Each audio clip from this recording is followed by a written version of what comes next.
श्री शिवाय नमस्तुभ्यं। दोस्तों, जैसा कि आप सब जानते हो, कल है गुरुवार का दिन और गुरुवार के दिन पड़ रही है द्वादशी तिथि, जो कि बहुत ही खास और विशेष है। दोस्तों, बस आपको 41 चने की दाल से अचूक उपाय करना है। दोस्तों, यदि आपका गुरु ग्रह मजबूत होता है तो आपके सारे कार्य जो हैं ठीक समय पर होते चले जाते हैं। आपका विवाह भी टाइम पर हो जाता है, आपकी शिक्षा भी टाइम पर हो जाती है, आपकी नौकरी भी टाइम पर लग जाती है। साथ ही साथ आप जिस भी कार्य में हाथ डालते हो वो आपका कार्य होता चला जाता है। और यदि आपका गुरु ग्रह मजबूत नहीं है तो आपके हर कार्य में बाधा आएगी, आपकी शिक्षा पूरी नहीं हो पाएगी, आपको नौकरी नहीं लग पाएगी। यदि दोस्तों आपका गुरु ग्रह मजबूत नहीं है तो आप 41 चने की दाल वाला उपाय अवश्य कीजिएगा। इस उपाय को करने से आपकी मनोकामना तो अवश्य ही पूर्ण होगी, साथ ही साथ गुरु ग्रह भी मजबूत हो जाएगा। पूज्य गुरु जी कथा को सुनकर उपाय को अच्छे से समझाने का प्रयास करेंगे। तो आइए दोस्तों, जानते हैं उपाय कैसे करना है।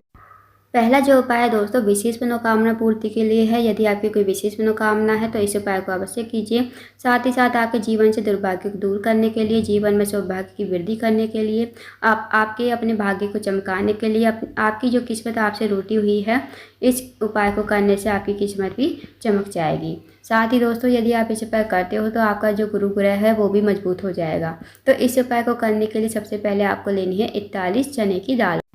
अब जो आप चने की दाल लोगे ना, वो खंडित नहीं होनी चाहिए। साथ ही आपको लेना है 1 लोटा जल तांबे के पात्र में, और छोटा सा गुड़ का टुकड़ा आपको लेना है। अब आप इस उपाय को सुबह से लेकर शाम तक कभी भी कर सकते हो। अब आप चले जाइए शिव जी के मंदिर में। शिव जी के मंदिर में जाकर सबसे पहले थोड़ा सा जल आपको शिवलिंग के ऊपर श्री शिवाय नमस्तुभ्यं कहते हुए बृहस्पतिश्वर महादेव का स्मरण करते हुए शिवलिंग के ऊपर समर्पित कर देना है। अब जो दोस्तों आपके पास चने की दाल है वो आपको थोड़ी सी गीली कर लेनी है। गीली करने के बाद आधी दाल आपको अपनी हथेली पर रख लेनी है। 21 चने की दाल आपको अपनी हथेली पर रख लेने हैं। उसके बाद इस चने की दाल को आपको शिवलिंग के ऊपर श्री शिवाय नमस्तुभ्यं कहते हुए और लगातार बृहस्पतिश्वर महादेव का स्मरण करते हुए शिवलिंग के ऊपर समर्पित कर देनी है। अब जो आपके पास छोटा सा गुड़ का टुकड़ा है वो भी आपको शिवलिंग के ऊपर ही श्री शिवाय नमस्तुभ्यं कहते हुए बृहस्पतिश्वर महादेव का स्मरण करते हुए समर्पित कर देना है। अब जो दोस्तों आपने दाल बचाई थी, थोड़ी सी आधी दाल बचाई थी, वो आपको अपने हाथ की हथेली पर रखनी है और आपको जाना है नंदी बाबा के पास। अब देखना, आपको नंदी बाबा का जो उठा हुआ पैर होता है ना, आपको उठे हुए पैर पर ये चने की दाल समर्पित कर देनी है श्री शिवाय नमस्तुभ्यं कहते हुए और बृहस्पतिश्वर महादेव का स्मरण करते हुए। आपको चने की दाल समर्पित करने के बाद आपको फिर से आ जाना है शिवलिंग के पास। अब जो आपके पास थोड़ा सा जल बचा है वो आपको शिवलिंग के ऊपर ही श्री शिवाय नमस्तुभ्यं कहते हुए बृहस्पतिश्वर महादेव का स्मरण करते हुए आपको पूरा का पूरा जल समर्पित कर देना है। उसके बाद आपको मंदिर में बैठना है, भगवान से प्रार्थना करनी है। जो भी आपकी विशेष मनोकामना है, मनोकामना कहिए। जो भी आपकी विशेष मनोकामना, चाहे वो धन को लेकर हो, व्यापार को लेकर हो, नौकरी को लेकर हो, या फिर आपके जीवन में दुर्भाग्य बहुत ज़्यादा चल रहा है, जीवन में सौभाग्य की वृद्धि नहीं, तो आप महादेव से ज़रूर कहिए। यकीन मानिए दोस्तों, यदि आप इस उपाय को कर लेते हो गुरुवार के दिन, तो इस उपाय को करने से आपका भाग्य चमकने लगेगा। आपकी जो किस्मत है आपसे रूठी हुई है, आपकी किस्मत भी चमक जाएगी। साथ ही साथ आपके जीवन में सौभाग्य की वृद्धि हो जाएगी और आपका गुरु ग्रह जो है मजबूत हो जाएगा। क्योंकि दोस्तों, गुरुवार के दिन शिवलिंग के ऊपर जो भी चने की दाल चढ़ाता है, और चने की दाल जो है स्वर्ण के समान मानी जाती है। यदि हम शिवलिंग पर स्वर्ण समर्पित नहीं कर सकते तो कम से कम चने की दाल तो हम समर्पित कर ही सकते हैं, जो कि स्वर्ण के समान मानी जाती है। तो दोस्तों, इस विशेष उपाय को अवश्य कीजिएगा। गुरुवार के दिन द्वादशी तिथि है, बहुत ही अचूक एवं विशेष उपाय है। इस उपाय को करने से आपका गुरु ग्रह मजबूत हो जाएगा। जो भी आपके कार्य अटके हुए हैं वो कार्य आपके होते चले जाएंगे। अब जानते हैं दोस्तों अगले उपाय के बारे।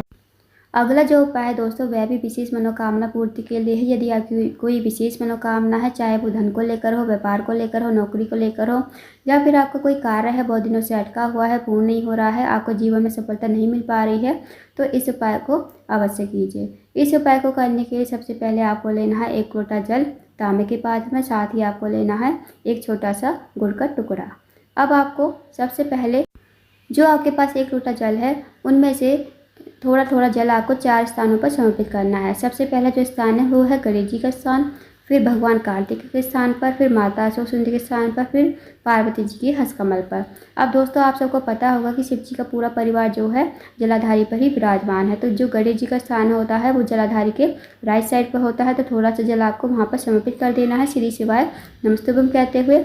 अब जो दूसरा स्थान है वो है भगवान कार्तिकेय। भगवान कार्तिकेय का स्थान जलाधारी के लेफ्ट साइड पर होता है, तो वहाँ पर आपको श्री शिवाय नमस्तुभ्यम कहते हुए थोड़ा सा जल समर्पित कर देना है। अब जो तीसरा स्थान है वो है माता असुरसुंदी।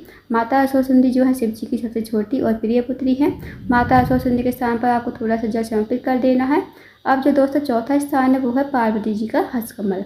तो पार्वती जी का हस्तकमल जहाँ शिवलिंग विराजमान होता है ना, नीचे आप देखना गोल गोल कटी भाग होता है, तो वही पार्वती जी का हस्तकमल होता है। तो वहाँ पर आपको थोड़ा सा जल श्री शिवाय नमस्तुभ्यम कहते हुए समर्पित कर देना है।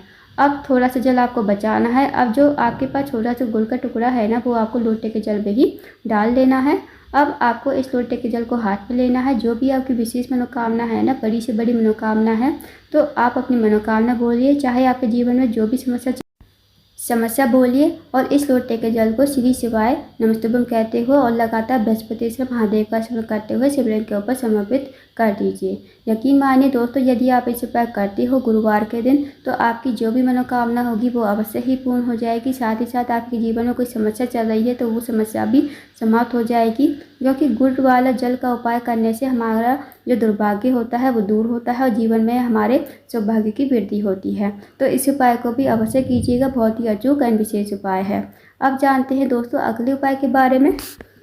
दोस्तों अगला उपाय है रोग मुक्ति के लिए। यदि आपके घर में कोई व्यक्ति काफ़ी दिनों से बीमार है, उसकी जो बीमारी है दूर होने का नाम नहीं ले रही है, तो इस उपाय को अवश्य कीजिए। इस उपाय को करने के लिए सबसे पहले आपको लेना है 1 लोटा जल तांबे के पात्र में, साथ ही आपको लेना है 1 बेलपत्र।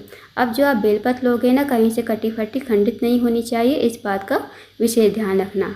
अब दोस्तों आपको इस उपाय को सुबह से लेकर शाम तक कभी भी कर सकते हो। अब आप चले जाइए शिव जी के मंदिर में। शिव जी के मंदिर में जाकर सबसे पहले आपको 1 लोटा जल श्री शिवाय नमस्तुभ्यम कहते हुए शिवलिंग के ऊपर समर्पित कर देना है। अब जो आपके पास 1 बेलपत्र है ना, वो आपको अपने सीधे हाथ में रखनी है।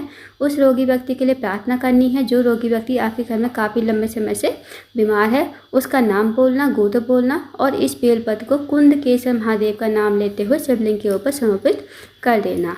उसके बाद दोस्तों आपको 2 मिनट मंदिर में बैठना है, श्री शिवाय नमस्तुभ्यम का जाप करना है। अब जो आपने बेलपत्र चढ़ाई थी शिवलिंग के ऊपर, वो आपको भगवान से विनती करके औषधि के रूप में लेकर आनी है। इस बेलपत्र को घर पर लाकर उस रोगी व्यक्ति को खिलाना है जो रोगी व्यक्ति आपके घर में काफ़ी लंबे समय से बीमार चल रहा है। आपको ये बेलपत्र उस रोगी व्यक्ति को कुंद केसर महादेव का नाम लेते हुए खाने को कहनी है, और इस बेलपत्र को चबा चबा कर खाने को कहना है। यकीन मानिए दोस्तों, यदि आप इस उपाय को कर लेते हो तो उसकी जो बीमारी है धीरे धीरे ठीक हो जाएगी। तो दोस्तों ये थे कुछ विशेष उपाय जो आपको गुरुवार के दिन अवश्य ही करने हैं। इन उपाय को अवश्य कीजिएगा। अगर आपको जानकारी पसंद आई हो, वीडियो को लाइक करना, शेयर करना, चैनल को जरूर सब्सक्राइब करना, कमेंट बॉक्स में श्री शिवाय नमस्तुभ्यम हर हर महादेव जरूर लिखना।